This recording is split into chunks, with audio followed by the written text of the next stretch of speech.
And welcome to another live Let's Talk.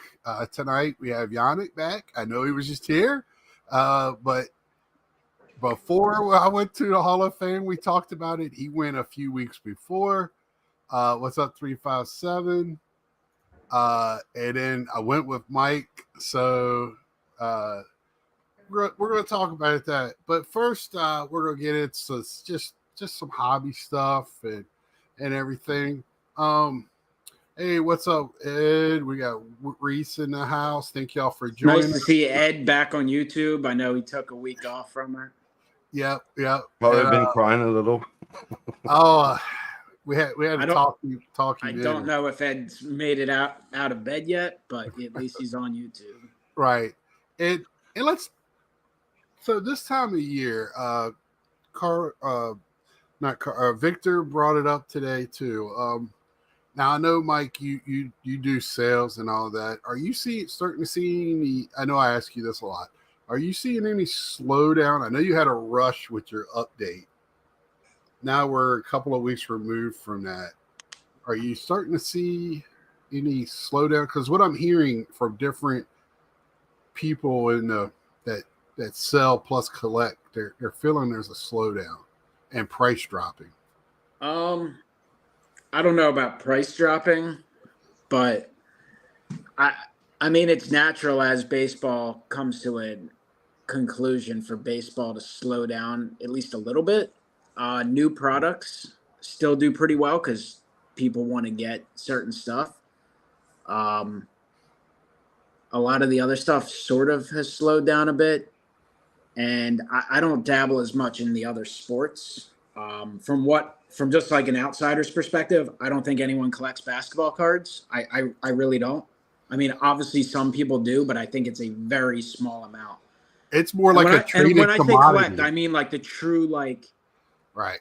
In terms of the way the average person collects baseball. Like, yes, right. People buy basketball cards, but I think it is more of the younger generation and the investment in hey, these are the 3-4 top guy types of things.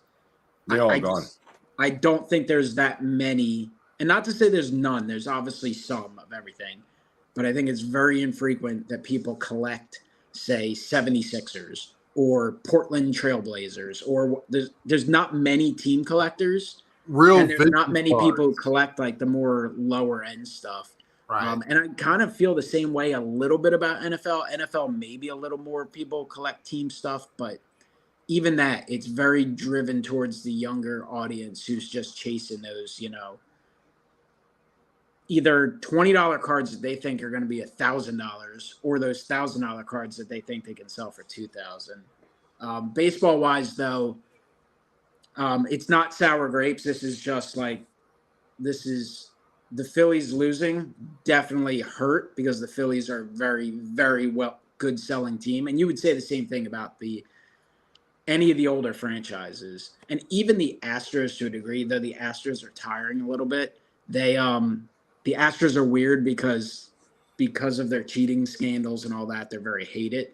So there's the loyal Astros fans will still buy, but there's not many people outside of. What's up, James? But I noticed with Texas and Arizona, they're just not highly collected markets and teams. They just aren't. Some of their stuff is selling a little bit. Adolis Garcia is fairly hot, so some of his stuff's selling. And I've sold a couple team sets, but when you're selling more Detroit Tigers team sets than Arizona Diamondbacks and Texas Rangers combined, that just goes to show. I know the Rangers are a 50-year-old franchise, but there's only one person on YouTube I know of that's a Texas Rangers fan. There are a few others that used to make videos, and that guy doesn't really collect many Texas Rangers. He's he's a card collector, and we're talking about baseball collector, but he's not someone you go, oh, he collects Rangers. Not to say he doesn't have some Rangers. And I'm sorry, but the Diamondbacks, they just all those new franchises, and I know they're 20, 30 years old, they're just not highly collected. They just flat on. Their shit does not sell. It doesn't. The Rangers have two exciting rookie ball players on their team too, with Josh Young and Evan Carter. What have you been seeing, Yannick? Are you just gearing up for going to the expo? I'm not necessarily collecting any of the newer stuff. Even let's say anything of Vladdy Senior, anything that is non-playing days. I don't necessarily have interest to it. From what I've seen, though, from what I heard, I think there is not necessarily a slowdown, but maybe some lack of interest Right. of the maybe newer products and what's available out there. But I keep hearing a little bit here left and right that what's going on. Things have slowed down. Basketball for sure. Yeah. Well, let me touch on what 357's got here. Michael mentioned that like it was flipping thing in a way, right? So the top guys and stuff. So I think Right. that wave of unfortunately people are gone. So you just don't see the basketball. Yeah, you don't hear them team collecting or player collecting. They look for the bigger name players and RPAs and things like Hall that. of Famers mostly and the bigger names, right? 357. I'm going to direct you to a video by JD Sports Card Collectors. I'll put it down below a link here in a minute, or I'll put it in the chat. He actually touched on this, and I just tell you, the short print, nobody knows how short printed it actually is because it's never defined what a short printed card is. And also, it is a card where he's in his jersey like draft day. So it's not like it's a young gun or anything like that. So not the traditional way, let's say. Right. It the first one I think sold for like $600-700, and then it drastically dropped really, really fast. So the first one's always the one. Then after that, it drops really, really fast. Most collectors are going to want his young gun. And once a young gun comes out, no other card's going to matter. And they've changed how the variants on the young guns this year. So they don't have, they took away the French print cards on the hockey this year as a variant. Have they? No way. Yeah. So some of us guys that just got in it for, hockey in the last, handful of years, that was kind of a traditional thing where you look for. So, just to let you know about that 357, like I said, I'll try to put a link down when I get a minute for that. Let's see. Everybody's telling Mike and Ed they're sorry about the Phillies. Tell Reese that too. It's been a dark week in the Phillies group chat. Yeah, we got Ray in here too. He's feeling it.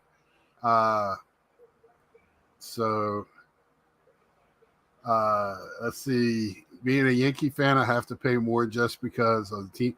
Yes, you do, James. Yes, you do. And it's tougher to find some of that stuff because the Yankees are so fan favorites all over the world, not just in a small location like a lot of teams are. I have the same problem with the Mets. Not as big as the Yankees, but of course, Mets being from New York, it's tougher and more expensive. It's actually really interesting doing like the team sets and stuff, because like in Flagship, that's one of the things that sells really well, and it's amazing. Series 1, 2, and Update, it's the same. Like you would think, like, oh, the Pirates stink, and people complain about the Pirates and like the Tiger. But those teams sell, and they sell out virtually every time. It's the older franchises, and I think it's just because baseball is. The fandom runs a little deeper, the loyalty, I think, to teams, and I think collecting-wise, it's so generational that. And I mean, it is. So, and I've stated this before. Baseball's been called America's pastime, anybody's pastime. Sorry, Yannick, North America pastime. I don't take it personal. I feel included. You're our fan, so I'm a fan of the game. So, but with that, people think, it's the number one sport. Not necessarily. it's just been around so long, and it takes up a chunk of the year. That time people can resonate and go, "Oh, I remember." I remember when this happened, and it can correlate it to something in baseball, good, bad, or indifferent. I mean, I hate the 9/11 is one of the things. You know, things like that.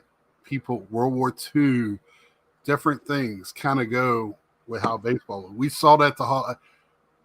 That's I'll get into it more in a minute. I need to back off because I don't want to get ahead of myself. I think So it's a little more family centric too, as well, right. than other Mhm. sports. I mean, obviously, there's a lot of fathers, sons, mothers, I sons, I can families that tell. watch football games together, but Right. it's maybe a dozen times a year. Whereas baseball, you might grow up and watch games together every night, or parts of games. It's a lifestyle Hundred for a times, lot of 100 families plus and times a people. year for 10 years. Right. Plus, despite the fact that baseball is borderline becoming unaffordable to go to as much as maybe you used to as well, it's still the sport that the most people attend. So that's the Right. thing where you're going to And build those memories. I mean, I've talked about it all the time. When I was a little kid, did I sit down and watch every game? No, but it was always on in my house. It was on every night. It was always on the radio in my house.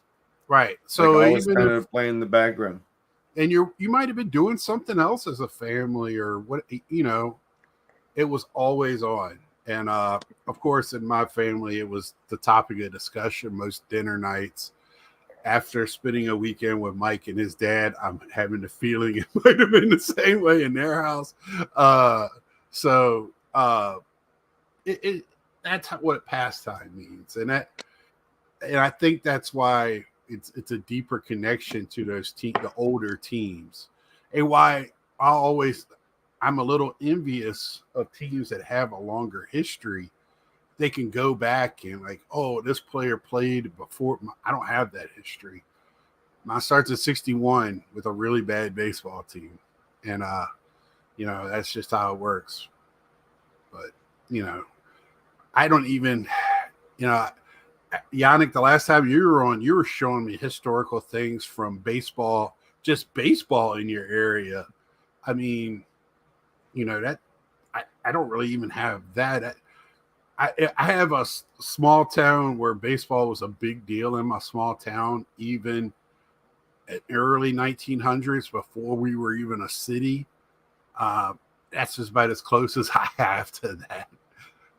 So it's baseball's that I think, Mike, that you hit a nail on the head with that. My other question, and I know Yannick, you're not too much modern or picking up packs and stuff, but Mike, I know you're into this. Are you feeling like you're getting overwhelmed a little bit at the moment with the products coming out? Because I know I am. There's too much, and I've ignored some of it. I opened a box of flashbacks. I just really like that product. I like the old school Right. finest. 96 was never my favorite year, but I love the look of the cards. I didn't really open a lot of 96 for some reason. Back in the day, I remember 93 to 95 and then 97 more. 96 was like a skip a year for whatever reason. If that product was $75, it'd be amazing. For $230, I think you're lucky to get half your money back. Right. And then it's not even an entertain. It's not you at 2:30 because me and you talked about it, went back and forth or texted. To me, it's too expensive even for an entertainment purposes. Yeah, it's a little on the. I don't even pricey like side. that. I don't even like that year of. I thought of thought you would get a little more out of it. I legitimately got one refractor. In the last 2 years, you would get a refractor and then you'd get a color. So, and I don't even know if they're short. I was so busy couple weeks ago, and then last weekend, obviously out of town, and then you come back and you kind of got to get yourself back into sorts. And then I had a computer thing that's still right. a problem I need to correct. So it's like I haven't looked into it to kind of learn more about the product. I just kind of opened it blindly. I know Topps 206 High Series came out, and I ordered some of that. I love that product. It's not that popular. I mean, it'll do okay at first, but some of the other stuff, museum and all that stuff, like I just didn't even pay attention. Is I there know anything Tier 1 major came new, out. or it's pretty much the same old, but step by step? Like now we're at the end of the year update. Then what else is left before the end of the year? Yeah, I mean, there's still, I'm sure, Stadium a dozen Club products. Pro. I think Stadium Club got delayed, but Archive should be out pretty soon. There's still too many products. I mean, they just got to get some more of this stuff out earlier. Does Topps still doing the Montgomery Club too, or that's over? I mean, they do the Montgomery Club, but it's actually those factory sets just shipped. That should be coming soon. Have you guys seen the Costco? But their regular package? sets are ridiculous. Bought 2 of them yesterday. What is that? The Costco. They Yeah, had I've never Costco walked into a 1-2 Costco in my life, but I did see a lot of pictures on Twitter and such. I have a Costco membership. I had to go by there yesterday. Well, I go there and shop every once in a while when I need. I buy. I'm single, but it's smarter to buy that way where I can break it down, freeze some stuff, and make meals. But yeah, so I could tell though they had a whole pallet out there, and they were down to half of that pallet. I did look into Chrome Update Baseball because it looks interesting because of those rookie patches, but those prices are ridiculous too. Well, I think Hobby Box's pre-order are like $330 at least if you buy a case. That is $330 just, per. So wow. based on the way Chrome was, regular Chrome the last few years, it just seems like a money pit. Are we talking that made up rookie patch? The one that they let them wear in the first game. Manufactured thing that they wear in their first games. I don't get that. I don't get it. I don't see the incentive really that would attract anyone to be like, oh my God, I need this. No. I really want the comes Stinger, out but in I'm not 2 going to weeks. pay her whatever to get I it. like the idea, but I would love the idea at least the player wore it, or at least you get something tied to the player. Or didn't the player wear it the first game, right? Or is it a simulation of the one that they wore? It's a completely manufactured thing, Scott. There's actually But I'm not nothing worried. linking the player to it.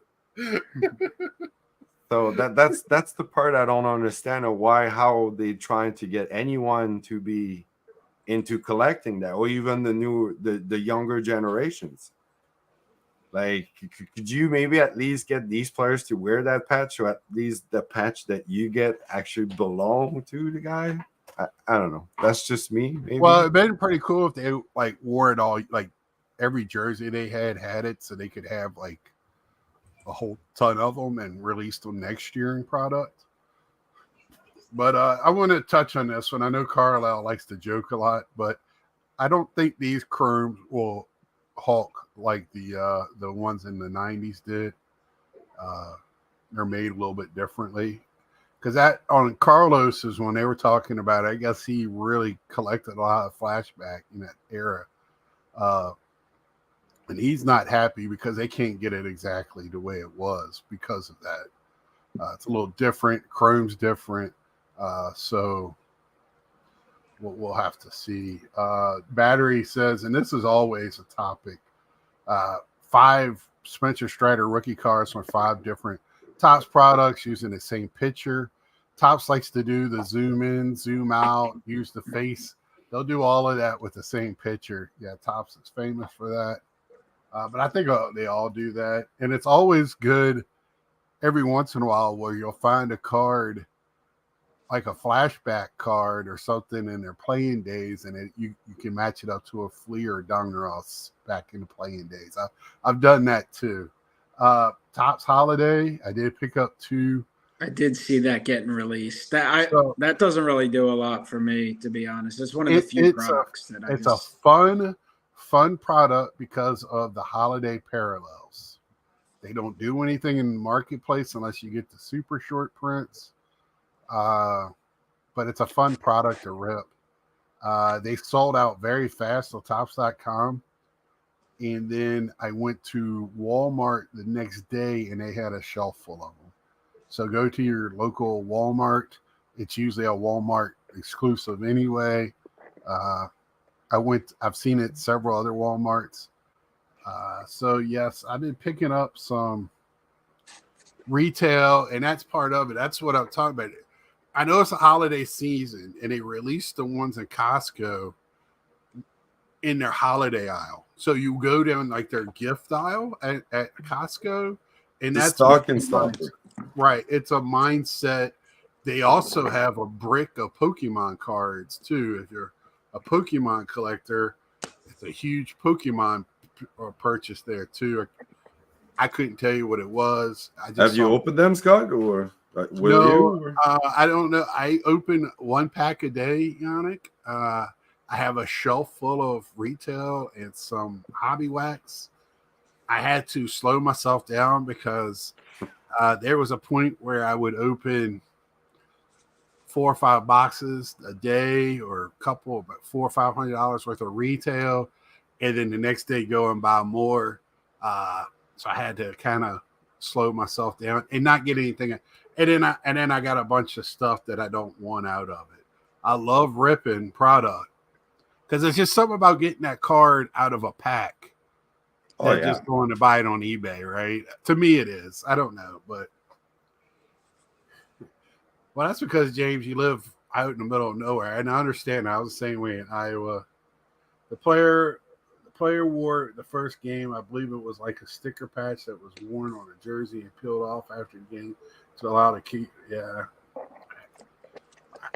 I it was very misleading when it's possible, but from what I believe, I don't think it's tied to any player or so. Well, I know they wore that because they showed a patch of one of, I want to say it was Cody Senga when he first pitched his first game, and he wore a patch on his shoulder, but they said it would be in future product, but they didn't mention would it be a simulation of it or would it be the actual patch. So I don't know. They could do so much better, I think, in some of these. Well, they're ideas or how they think they're gonna look. They're creating chases. So 10x or look what they did with the Taco Bell thing. They didn't tell anybody about the Taco refractors, right? Too bad you didn't buy a Ketel Marte Taco fractor for $250. That'd be a hell of a lot of right. It had to be a lot of tacos for the rest of your life. Is that taco for life? Yeah, if you have one, you get a taco. I don't know if you have to turn. Do you get to keep the card? Oh no, maybe they punch a hole in it or something like the good old days when you would trade it in for a glove. Man, that would be horrible. But they didn't tell anybody. But now everybody is just buying into all this stuff. They're going to keep. Fanatics has figured out how to make people buy this stuff. I mean, they're bringing it. Everybody, back in the junk area, remember when they brought it in on pallets in the warehouse stores? Well, guess what? Here it is. Pallets of it. I was looking at cards today. I'm sorry.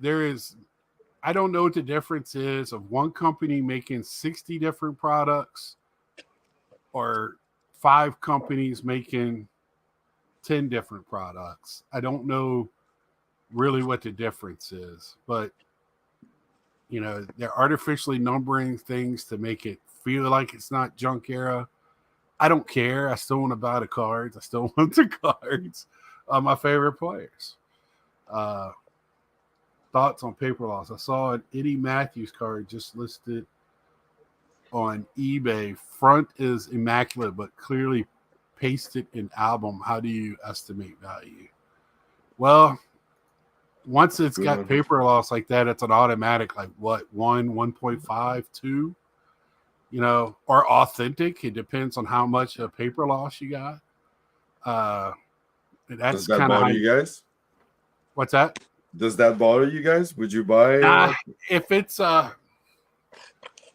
honestly look for things like that for bigger name rookie cards, like It depends where it is or how bad it is. If it's right over their face, like but on the back, no paper loss on the back. Paper loss on the back Yeah. does not really distract from the front image. I wouldn't have a problem. I do want it graded though. That's kind of a for me. But that I know paper loss really drops it all away. Oh yeah, Matthew Perry passing away. That really hits home with my age group because we kind of grew up with that TV. How you doing, Hobby News Daily?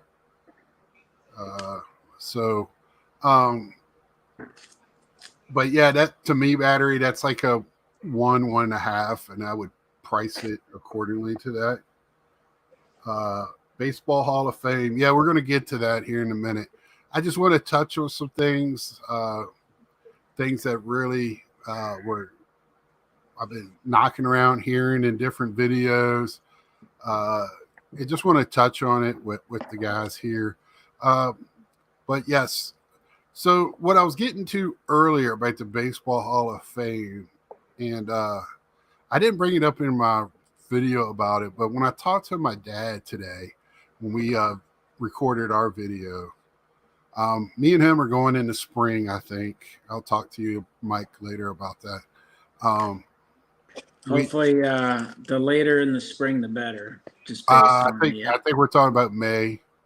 We want to go. I was gonna say, school. It can still be cool, but if there's mounds of snow all around, sometimes we want to go before school's out. Yeah, it would probably be snowy still there, as in like snow left, for sure. Oh, I'm not worried about that. I lived in Iowa. Come on. No, it's just the problem. If it's too early in the spring and it is still, that's when a lot of the shops will be closed and stuff. Yeah. It's still an awesome experience. It can just right. It's not the same. Right. We'll talk about that later.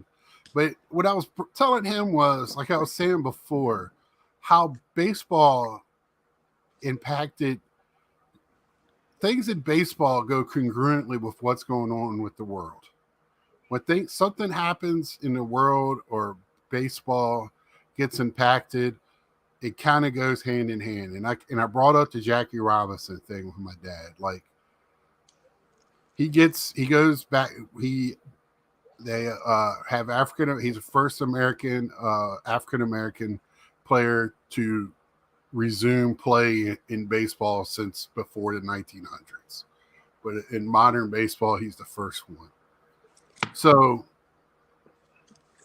but at the same time, those rights were trying to be outside of baseball.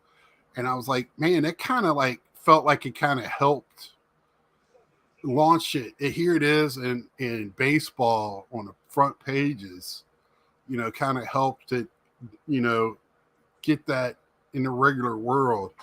I just feel like that part of it, that culture, that's where I'm feeling like the pastime works. That when you say that, because baseball works with the real world, it's not separate. It doesn't work on the outside of boundaries. That's what I really like. The history of it. I really got lost in the Hispanic section. I didn't know that was there. That was a very pleasure. I was really kind of moved by that and the women's section of it with their tribute to women in baseball. It was pretty darn cool, those two sections, because I wasn't expecting that. I knew they're going to have something for the women of baseball, but not that big of a section.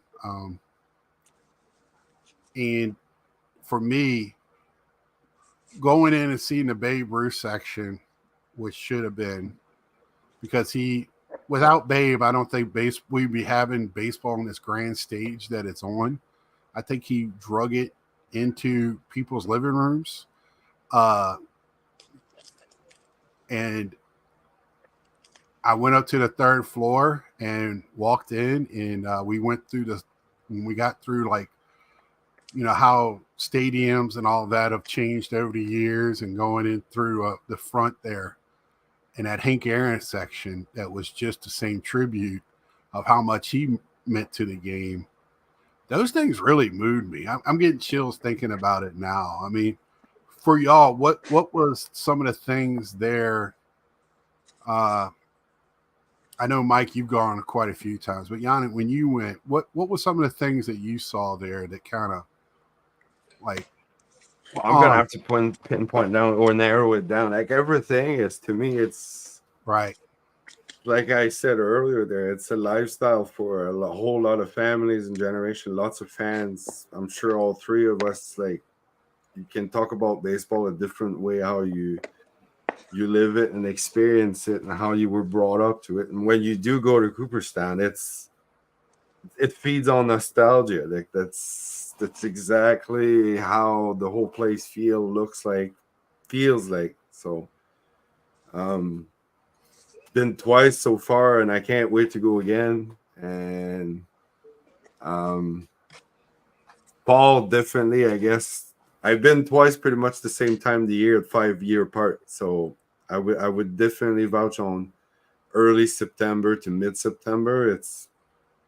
You still have a summer weather with the colors and the feel of it, but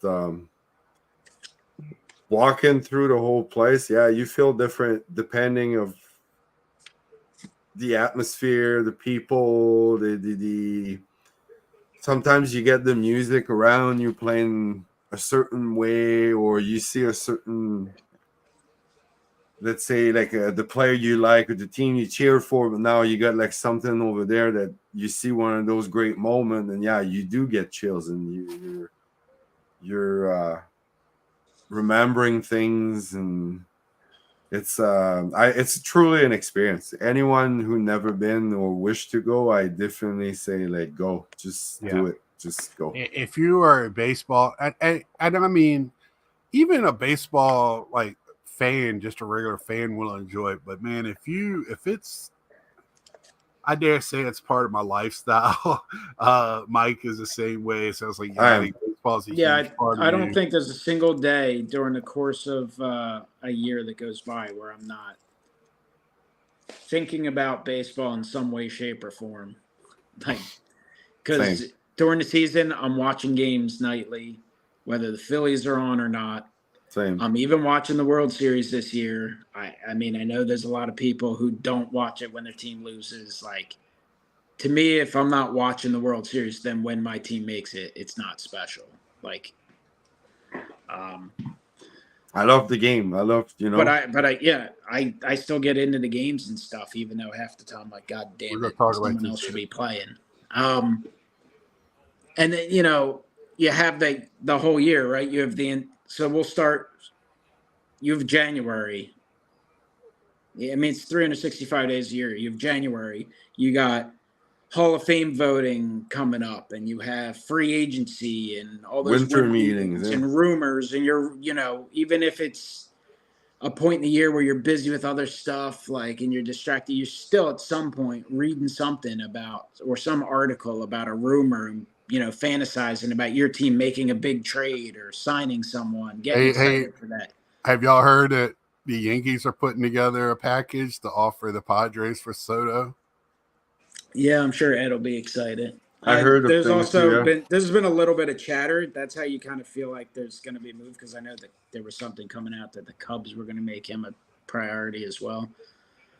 But then next thing you know, spring training's coming, and you see guys, players report, pitchers and catchers. Everyone's excited for pitchers and catchers, and that's cool for a day. And then you're like, all right, well, now I'm ready for them to start playing games. I'll put that on my calendar. And then you have the first spring training game, and then you just can't wait for the regular season. Then you have the full season, then the postseason, and it's like opening day every day. And when you're involved in the hobby, that's like baseball times 1,000, because then you're looking at freaking cards and thinking about cards, or buying cards, or wanting to buy cards, and you can't buy cards, or you're going to card shows. So if you're big into baseball, that makes even the Hall of Fame stuff that much like even more enjoyable. And it's great enough just if you're almost a casual baseball fan, you'll enjoy the hell out of it as well. I really do think Trout's going to be traded, and it's because the owner is begging Trout to waive his clause so he can trade him. And also, I think Trout wants out. So, but I think he wants to have some control over where he goes.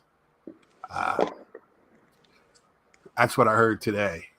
So we'll wait and see. And I really do think, and I've talked about this with my dad and other people, with Trout, if he goes somewhere else and it actually is a baseball team and not a ride at Disneyland or something, then I think you won't see some of those injuries. I really don't. I think you'll play through a lot of that. Hall of Fame Veterans Committee is lame when it's executives and managers only, though. Yeah, that's what this year will be. Jim Leland, Lou Piniella, Davey Johnson, I think. Those were the managers. Cito Gaston. Yeah, Cito. Cito's And then I think the rest are Joe West. I kind of want Joe West to get in just to see the rant video from Big Scott 35. But if Joe West, he'll get in because of longevity. He'll get in because of it won't because he's right or wrong. I mean, that guy. I think he's got over 40 seasons. Yeah, his longevity, and I mean, it's been the game for that long. He had a heart attack behind the plate. Live, he's laughing. I just, he's going to make it because, Dusty retiring. Does managers, is the same thing for managers as it is for players, 5 years? That's a good question.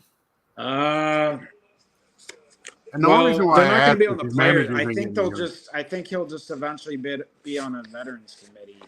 They're not going to just pop in for the players. The regular ballot. Like he had his shot on the players ballot and did not get in, even though he had an excellent career. Yeah, but I mean, he's going to make it in as a manager. One to him, Bruce Bochy. They'll make it in. I think the Marlins may do their usual fire sale after doing half decent. I don't know if they got anybody. I mean, they might, but they probably want to get rid of Wander. In 3 years, battery. Because and then my only thing is Dusty's not getting any younger. I don't want him to wait till it's too late, then they put him in. I mean, I hate when they do that crap. Well, Hall of Fame's good at that. Yeah. Yeah. When it doesn't matter, he's gone. I mean, his children will be enjoying it. I have a question for you guys about game we have. About Cooperstown. Would you guys go on the weekend of induction or stay the hell away? Because I'm a person, I don't like big crowds, so I don't think I will ever make it on induction. So it would have to be someone very, very, very special. Yeah. Like, I'm sure Scott could go back and go to Gary Carter's. If I could go back and go to Gary Carter's, that would be a slam dunk. I mean, maybe your boy Pete Alonso, if he were to somehow make it someday. Yeah. But, I think about it because I would like to do it one time. I'm thinking of one. But Ichiro is in 2025. Ichiro 2025? Yep. There's one I would be curious. Where does everybody stay at? Because there's only 3 or 4 hotels. Where is everybody? Sleep in your car. Walk 4 miles, fall asleep in your car, and then. I camp. I don't care, but my seat goes back. I can sleep in my car. I bet there's a lot of people who open up their homes as Airbnbs that weekend. I've never looked into it, but not even that, Michael. There's not that many homes. That's true. Who gets in first, Rose or Bonds? Depends who dies first. I don't think either one of them gets in. I think Pete Rose will go in when he dies. Me and Mike I brought this up with Mike and I reiterated it. I was one for the Bonds, Clemens, I thought it was a shame they won't in, but I understood why people didn't want them in. And if they got in, it wouldn't upset me either. But what did get upset me is when I go in and on the third floor where they're talking about all the record breakers and all this stuff, they have those guys up there. They have highlights of these guys. Yep.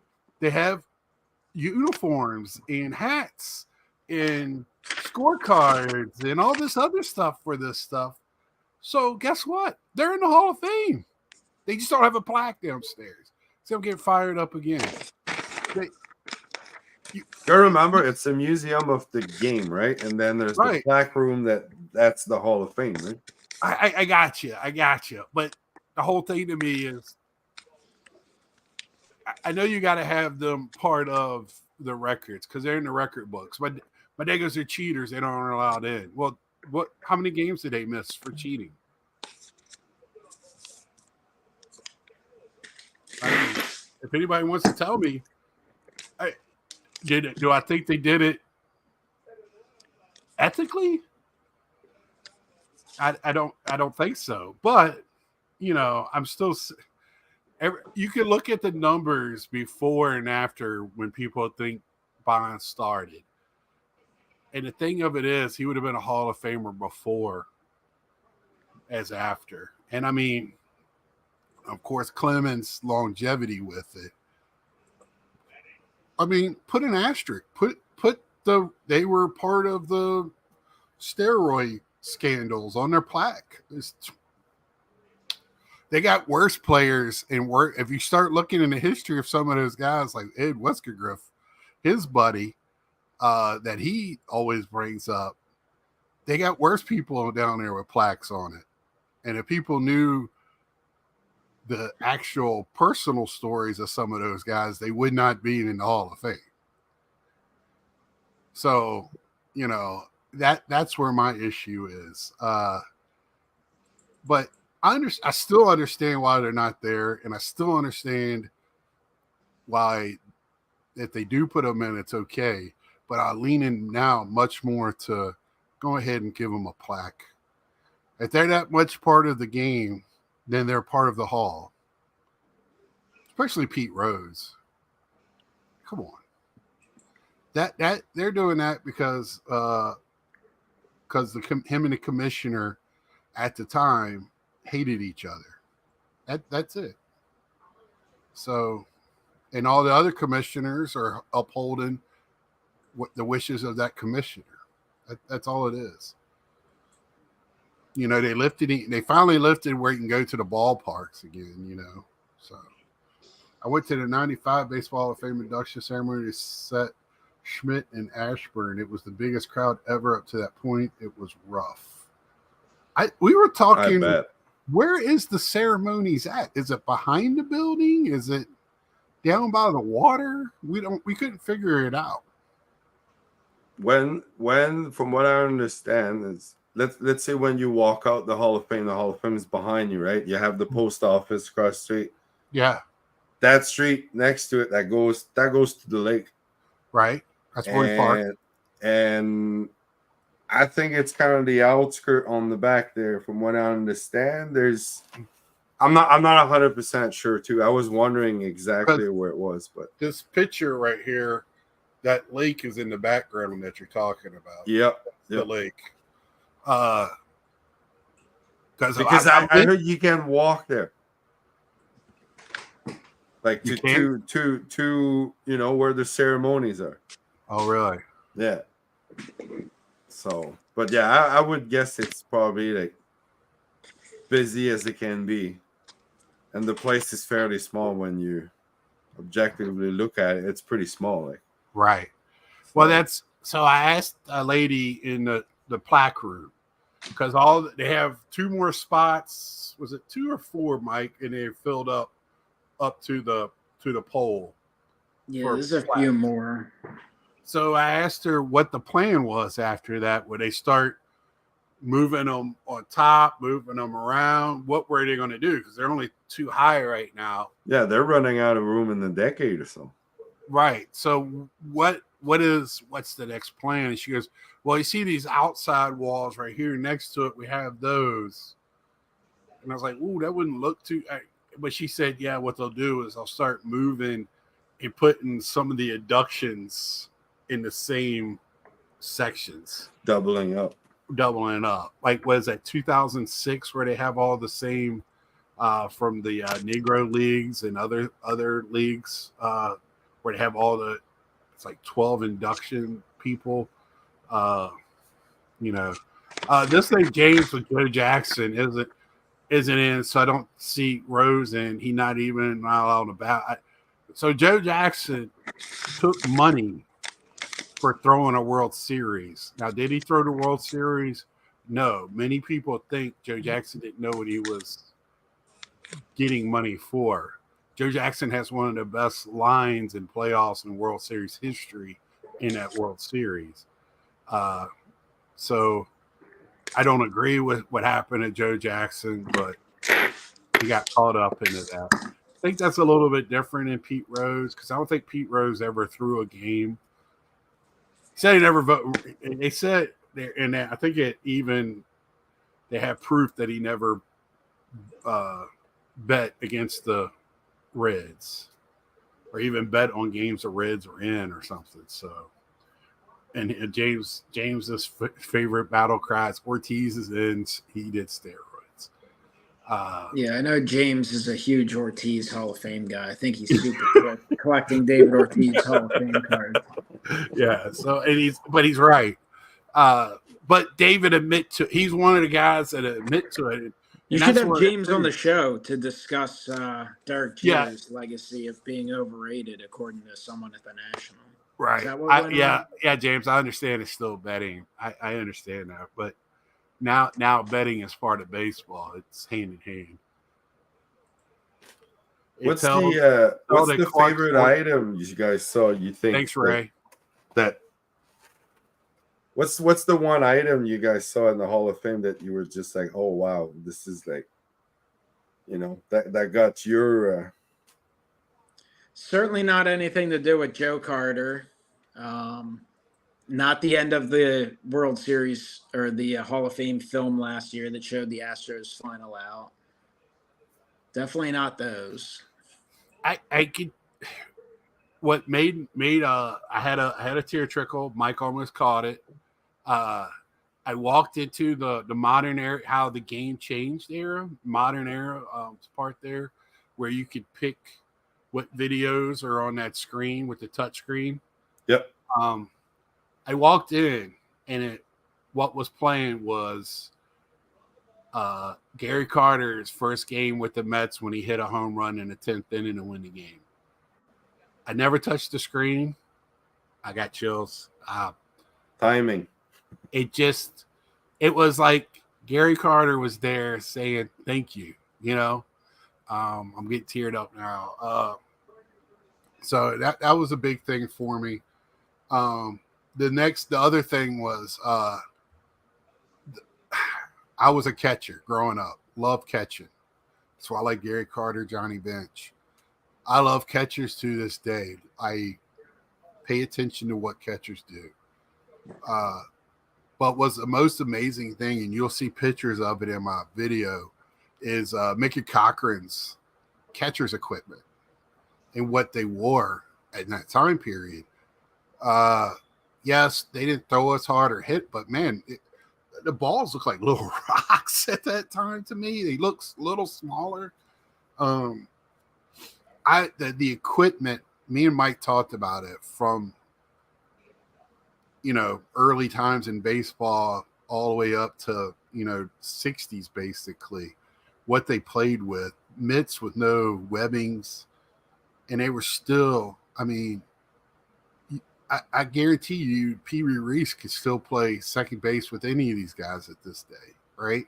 I could guarantee you some of those guys in the early days could still play with these guys. It's just what they had to play with, and they did it on a shoestring budget, working other jobs and stuff like. You start thinking about all of that, but to me, it was the equipment.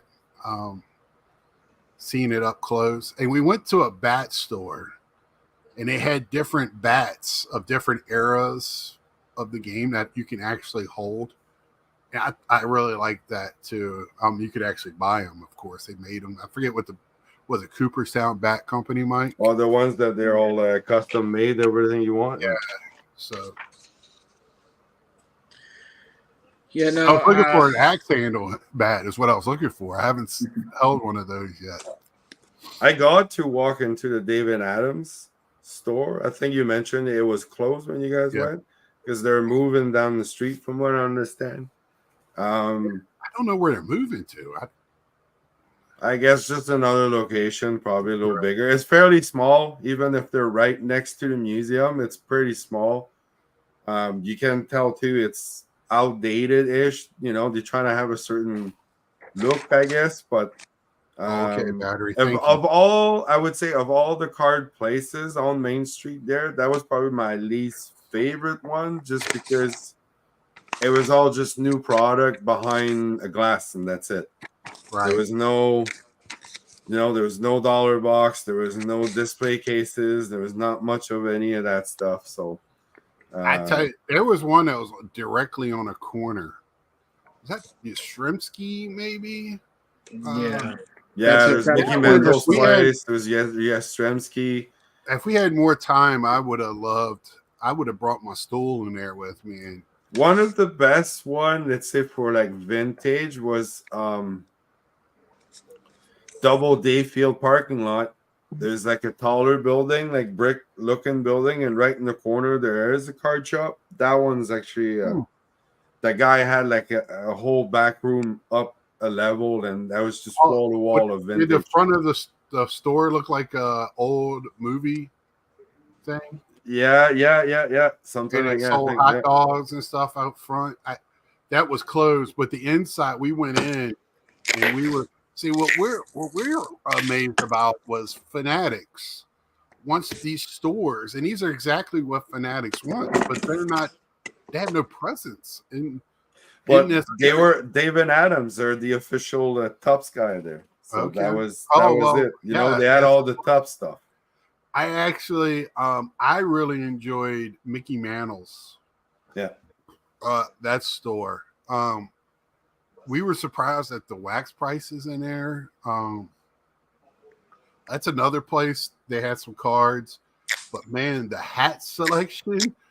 If you're looking for a hat and you're living in the Cooperstown area, go there because they got it.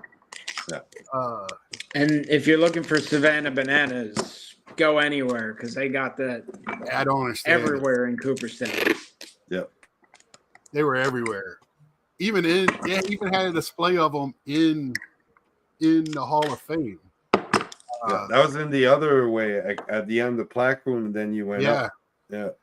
So that was my one thing that I didn't like about it was the little thought process that they put into the Frick Award area there, up in that little area with all the announcers and beat writers. That's because it's all their offices and the library on that side of the building. Right.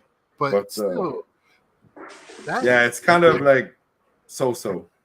Yeah, I did like the little room where it had all the baseball movies. Yeah. I thought that was pretty cool.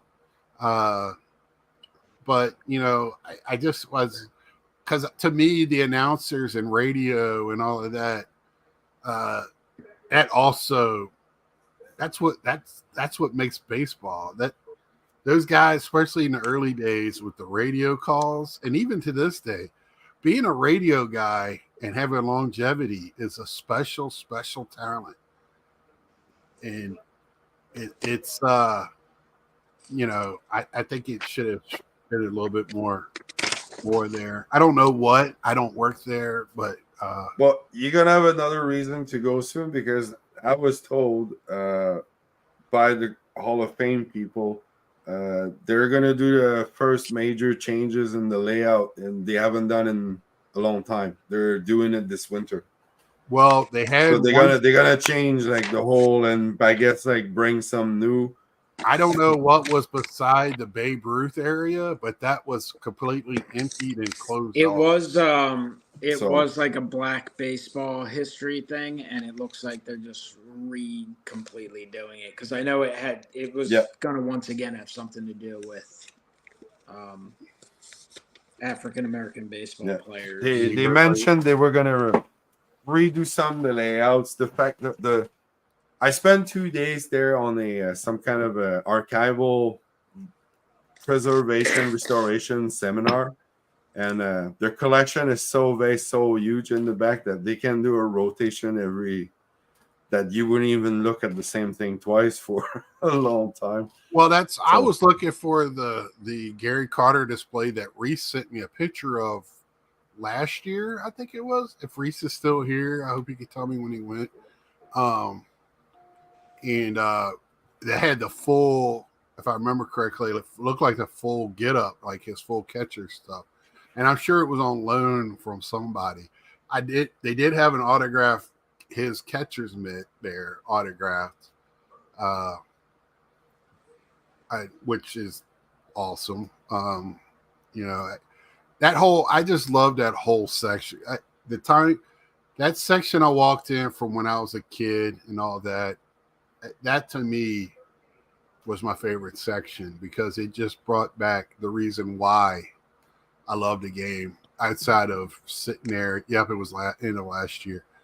Why I watched the game with my dad, with my family, with my friends. Picking up those helmets, and you had to imitate the player off the team or the helmet you had on and stuff like that when you're playing ball. We did things like that, and when I was in that section, all of that came rushing back to me. Battery.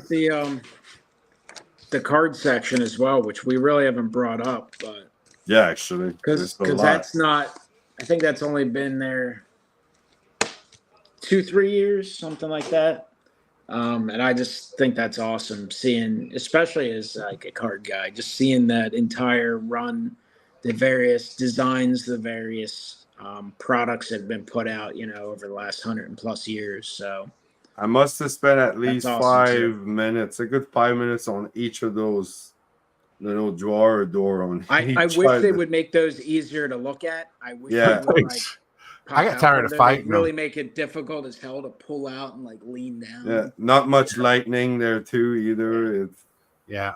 But it's wanted that way. I understand they don't want the lights to burn the cards, right? So I looked at the early years. Once we got to 60s and up, I was like, well, I know most of it. I was looking for the Kellogg's cards because I love those. Yeah. But there was some stuff that I never seen before. I thought was pretty cool. Latrell, I do not have a link, man. Hit me up afterwards on look at my about portion on my channel page and hit me up, man. We'll talk. Yeah, Battery said Mr. Matt was show up. Yeah, Savannah was a Mets, but Savannah now is just part of the independent or wooden bat league or something. So they started doing the Harlem Globetrotters type of stuff to make money for the organization. And now they travel, I think, in the off season. They play a regular season and they do that in the preseason and postseason to make money. So with the Savannah, if you don't know who they are, they're like a Harlem Globetrotters baseball team. And they have a team they play against, which is like the Washington Generals or whatever. So they play off of each other. So, and they have, and they'll have guests. They'll bring in ex-ball players and things like that.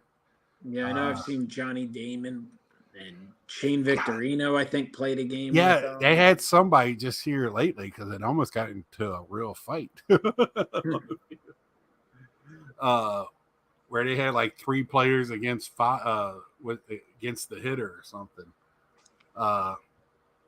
The minor leagues were downsized like crazy. They're gonna I think they're going to downsize it even more because they want more money in the minor leagues. The major league owners are only going to put in an X amount. So to have more money, you're going to have less teams.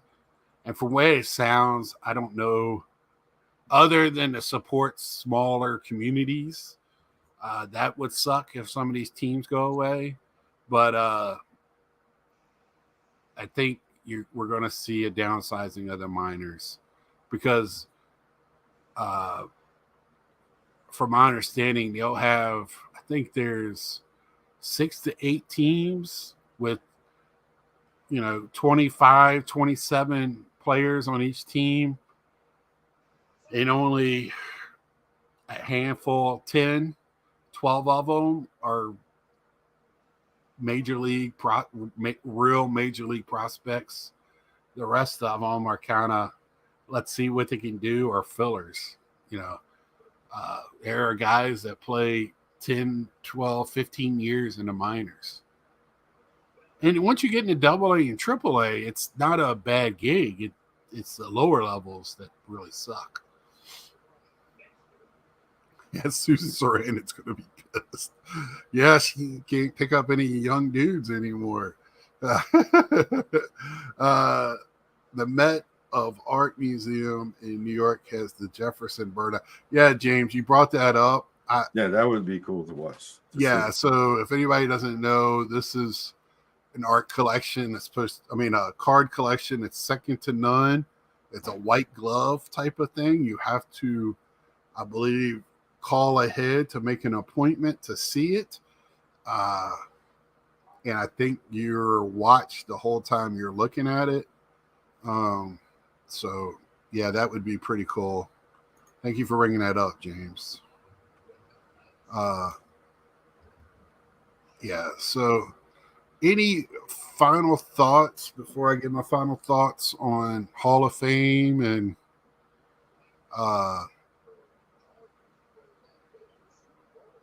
any thoughts on it before we close out tonight? I can't wait to go back. I'm planning probably, like I said, next time probably 2025, and maybe it's going to be in the induction weekend. So I might try that. We'll see. Yeah, sure, that'd be cool.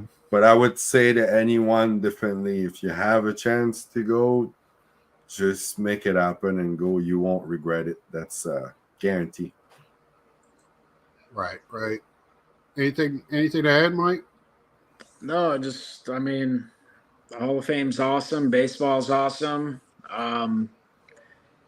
Overall, baseball's full of nostalgia and great memories, and it's going to have some heartbreak along the way as well, which certainly happened to myself and fellow Phillies fans.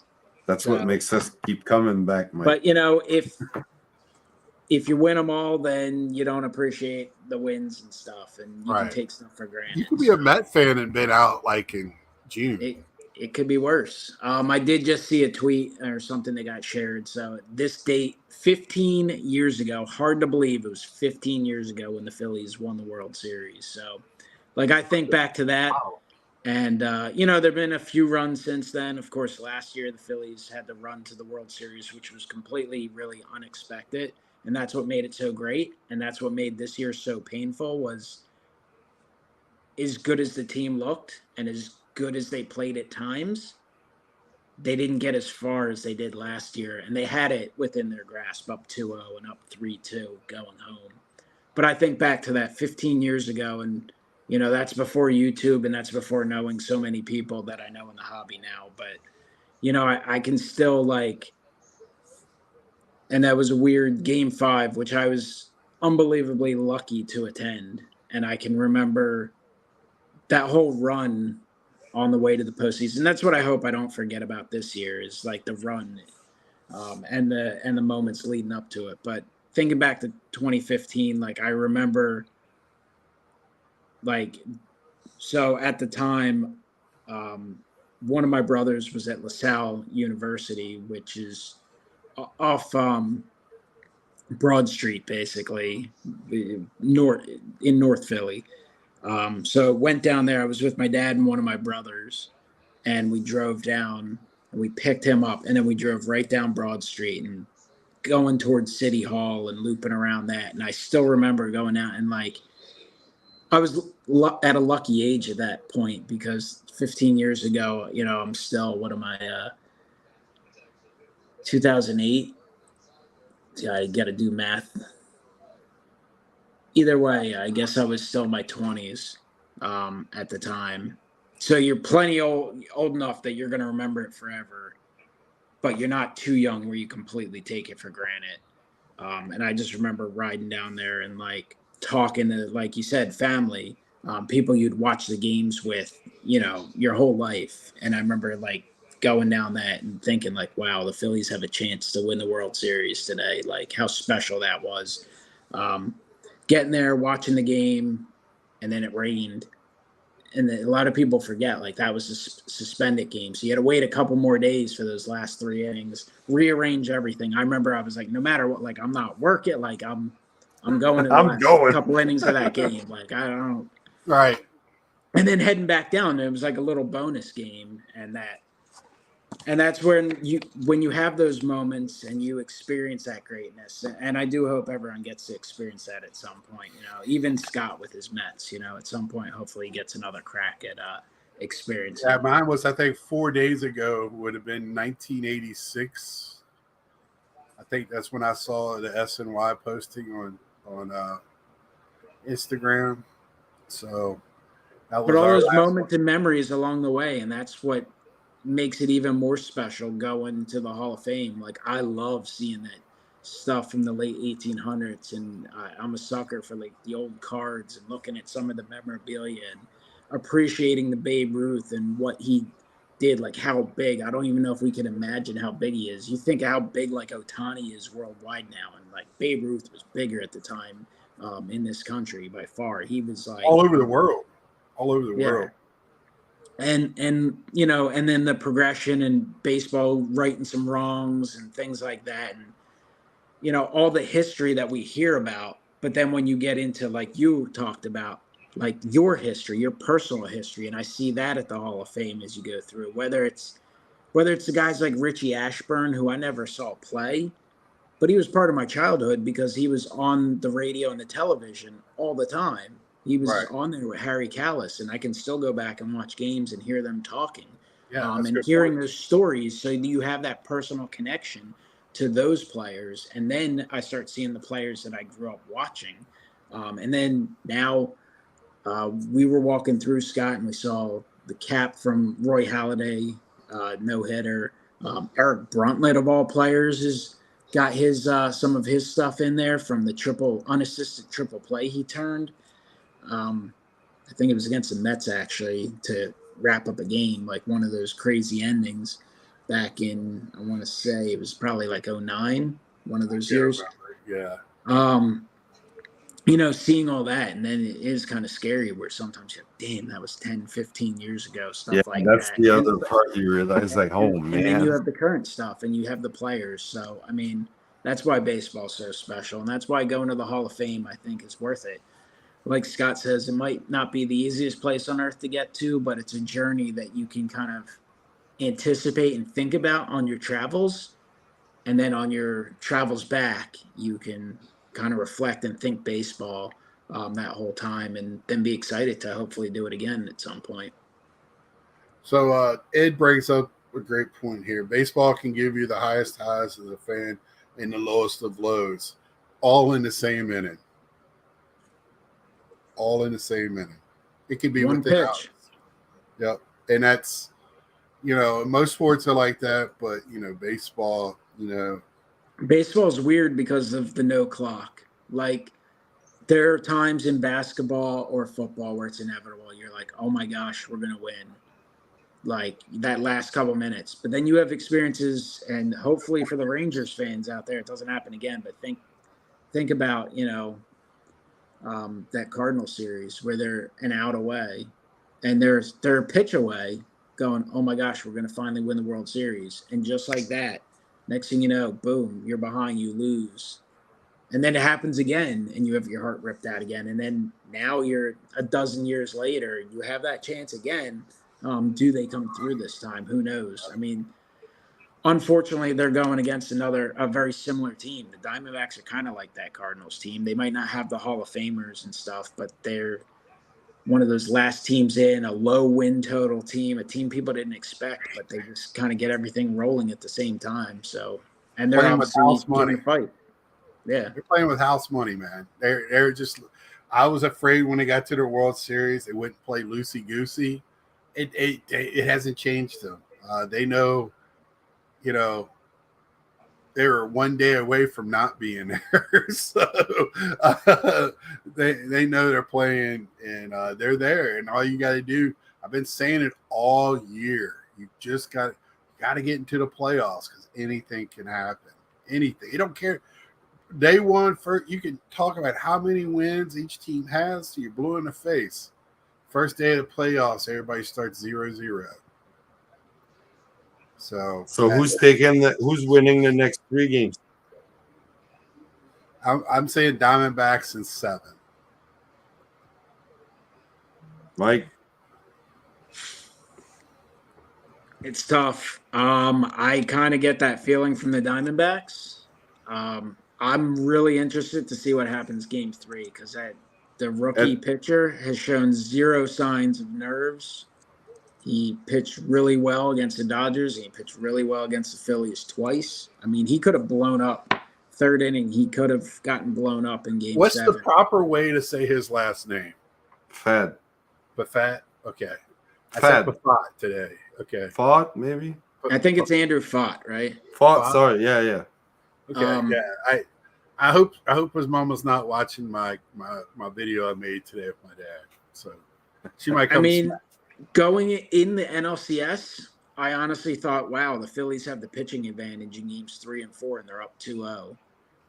In game 3, I mean, Suarez was great too. Those two, that was a great pitching matchup. Just that was both managers ripped those guys out too early. That, in my opinion, is one of the things that cost the Phillies that series, outside of the fact that they forgot how to hit. But right, because you just put an extra stress on your bullpen. But I don't know, man. Game 4 could be a little high scoring. I think both teams could go with semi bullpen games or be. Well, I don't know. We'll see. I do think. I don't know. I don't think Arizona will win the next 3, but it wouldn't shock me either. Texas is very hot and cold. They're a little like the Phillies. Are you gonna retire if they don't?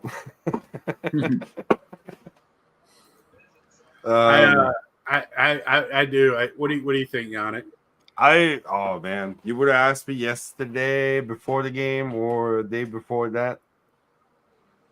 I don't know. This is probably the weirdest World Series, the weirdest baseball playoff I've seen in a long time, from what I can remember. Anyway. Right. Yeah, I mean, that was a heartbreaking game 1 loss. You're 2 outs away from winning that game, and boom, everybody thought that was it. Losing a walk-off, and then you bounce back and kick their ass 9. Seager, and then no, it's not over. So.